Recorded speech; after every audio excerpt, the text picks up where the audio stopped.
We are heading to the heart of Tokyo, to one of the most futuristic, chaotic, and, iconic places on the entire planet, Shibuya.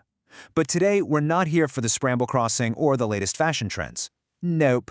We're here to uncover a thousand-year-old secret that's been hiding in plain sight. The story of how this entire district actually got its name. Just think about that for a second. In the middle of all the neon, the noise, the crowds, what if the origin story of this whole city within a city has been quietly waiting for us this whole time, just a few steps off the main road? Well, that's exactly the mystery we are going to solve today. So our journey starts at Shibuya's timeless spiritual heart. And let me tell you, it's a place that feels like it's from a totally different era. A little island of deep silence and history dropped right in the middle of all that modern chaos. This place is called Konnoh-Hachimangu. Let's break that down. Konnoh-Hachimangu. It's maybe a 10-minute walk from the station, but the second you step through those gates, the noise of the city just vanishes. It's all ancient trees and this incredible feeling of peace. And this shrine, it's the key to everything. Now, to really get what this place is all about, we need to peel back the first layer of its history and see it as the Shogun's power spot. We're jumping back to the 17th century, when this shrine became super important for Japan's most powerful military dynasty, the Tokugawa Shogunate. What's just incredible is how old these structures actually are. I mean, look at this. The main shrine building itself dates all the way back to 1612. That puts its construction right at the beginning of the Edo period, a time of massive political change in Japan. These aren't just old buildings. They are a direct physical link to the rulers who shaped the country. So why was it built right then? Well, it was basically a huge thank you gift. There was a woman named Lady Kasuga, who was the wet nurse to the future third shogun, Tokugawa Iemitsu. She prayed like crazy here for him to secure the title. And when he did, she and his guardian donated the money to build this spectacular shrine as a way of saying thanks. It was literally built on the power of a wish that came true. And you can see that power carved right into the architecture. If you look up close at the main hall, you find these amazing details. There's a carving of a mythical creature called a buku, that's Bo-ku, which is a symbol for peace in the nation. Then there's a tiger, representing a prayer for just and fair politics. And all over the place, you see the Mitsuba Aoi, that's Mitsuba Aoi, the famous three-leaf crest of the Tokugawa clan, basically stamping their authority for everyone to see. But see, the Tokugawa connection, that's just one layer. To find out where the name Konno, which means Golden King, came from, we have to go back even further, into the dramatic legend of the Golden King, from the age of the samurai. So, let me introduce you to the hero of our story, Shibuya Konnoh-maru. He was the son of the local Shibuya clan lord, and the legend says his parents couldn't have a child, so they came to this very shrine to pray. His mother then had a dream that a powerful deity entered her, and soon after their son was born. They named him Konnoh-maru, the Golden King, in honor of that deity. So Konnoh-maru grows up to be this incredible warrior. As you can see here, he fought his first major battle for the powerful Minamoto clan when he was just 17 years old. But his life took a really tragic turn. Look at that last entry, 1185, executed in Kyoto. So what on earth happened? This is where this story gets really heartbreaking. After his lord was defeated, Konnoh-maru became a monk and took a new name, Tosabo Shoshun. Years go by, and the new shogun, Minamoto no Yoritomo, gives him an absolutely impossible order. You must assassinate my own brother, Yoshitsune. Bound by his warrior's code of loyalty, Konnoh-maru took on a mission he knew he couldn't possibly win. He failed, of course, was captured, and then executed.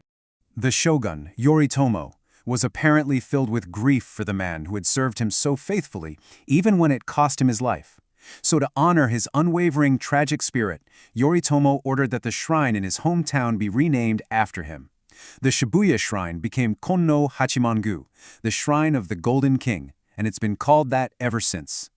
All right, so now we have the story of Konno, but that still leaves the final piece of this puzzle, right? Where did the name Shibuya come from? For that answer, we have to go all the way back to the very beginning, to the castle where Shibuya began.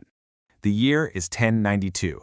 Just let that sink in for a minute. That's when the shrine was originally founded. That is nearly 1,000 years ago. To put that into perspective, this was happening decades before the first great Gothic cathedrals were even started in Europe.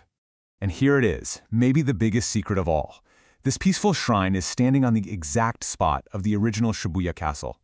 This wasn't just a holy place, it was a medieval fortress, a center of military power for a clan of warriors who ruled this entire area. So here's how it all went down. It started with a family called the Kawasaki clan.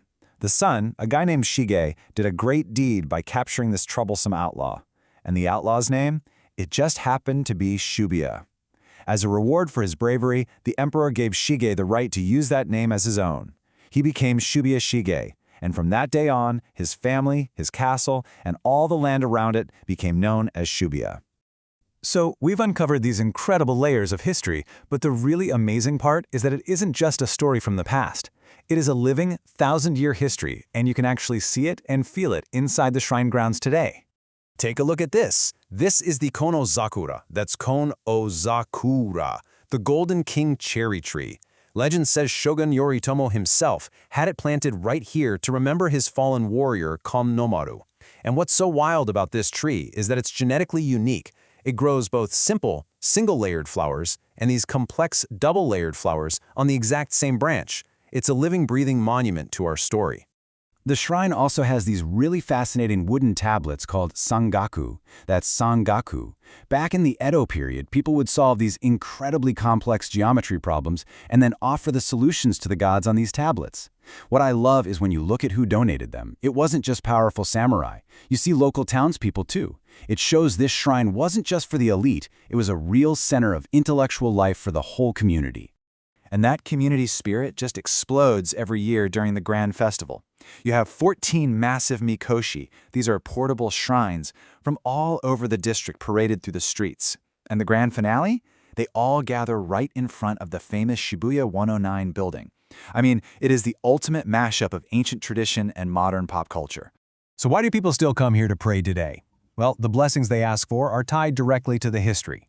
They pray for career success and victory, just like Tokugawa Iemitsu got his wish to become shogun. They pray for safe childbirth and a healthy family, remembering the miraculous birth of Konnoh-maru. And they pray for travel safety because this shrine has watched over these busy roads for centuries. You know, one historian described the shrine's role perfectly. He called it Shibuya's basso continuo. Basso continuo. In classical music, that's the deep, steady bass line that plays underneath everything, holding the entire melody together.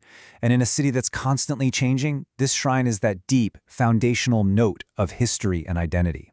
So from a medieval castle to a shogun's gift to a warrior's tragic loyalty, and finally to the naming of a world-famous city, the whole story was right here all along.